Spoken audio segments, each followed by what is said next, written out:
বাচ্চা ওয়া ওয়া করে কান্নাকাটি করে না, ওর কান্নাকে গুরুত্ব দেওয়া, বাচ্চার কান্নাকে গুরুত্ব দেওয়া। আল্লাহু আকবার। নামাজে দাঁড়াইছে, দাঁড়ানোর পর আপনি সূরা নিছেন, বড় একটা সূরা, মা মনে করেন দাঁড়াইছে নামাজ, ওয়াদ্দুহা ওয়াল-লাইলি ইযা সাজা মা ওয়াদ্দাআকা রাব্বুকা ওয়া মা ক্বালা, একটু পড়ার পরে বাচ্চা চিৎকার বাইরে উঠছে একটা পাশে।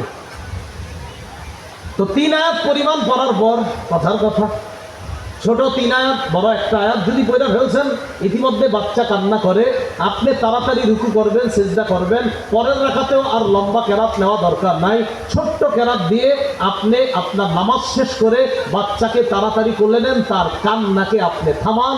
এটা হাদিস দ্বারা প্রমাণিত, বাচ্চার কান্না গুরুত্ব দেওয়া। সেই বুখারীর 868 নম্বর হাদিসের বর্ণনা, রাসূলুল্লাহ সাল্লাল্লাহু আলাইহি সাল্লাম বলেন, ইন্নী লা আকুমু ইলাস সালাহ, আমি নামাজের মধ্যে দাঁড়াই। তো ওই জামানায় নবীজি ইমাম ছিলেন, এরপর সাহাবীরা দাঁড়াইতেন, এরপর শিশুরা, এরপর নারীরা দাঁড়াইতেন। ওই যুগে নারীরা নামাজ পড়তেন, এই যুগে আবার এই মাসালা ফিট করবেন না। আম্মাজান 1500 বছর আগে এই মাসালার সমাধান দিয়ে গেছে, নারীরা এখন আর মসজিদে যেতে পারবে না পুরুষদের সাথে একসাথে। এটা কিন্তু এই সমাধান আম্মাজান 1500 বছর আগে বলে গেছে, এখন আর এই সমাধানের জরুরি না, দরকার না। আপনারা কিন্তু আমার এই হাদিস শোনার পর কালকে ফজরের সময় নিয়েছেন না মসজিদে, বিষয়টা মাথায় রেখে। না, অনেকে আবার মনে করে হুজুর তো বলছে, ঠিক আছে হাদিসটা শোনেন।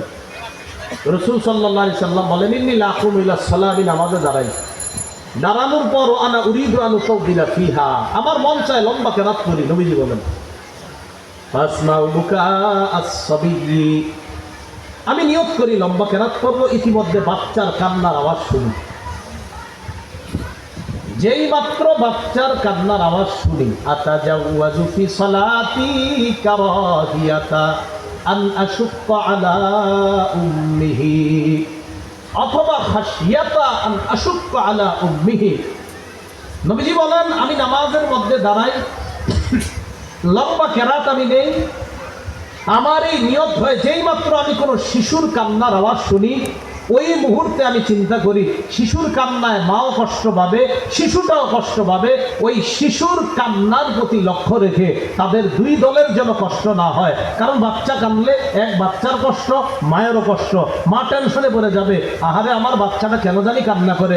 নবী বলেন দুজনের যেন কষ্ট না হয়, তাই নিয়ত করার পরেও যে লম্বা কেরাত নিব, কিন্তু ওই বাচ্চার কষ্টের প্রতি লক্ষ্য করে আমি কেরাত সংক্ষিপ্ত করে ওই মা আর সন্তানের খুশির জন্য নামাজ তাড়াতাড়ি শেষ করি। বাচ্চার কান্না গুরুত্ব দেওয়া।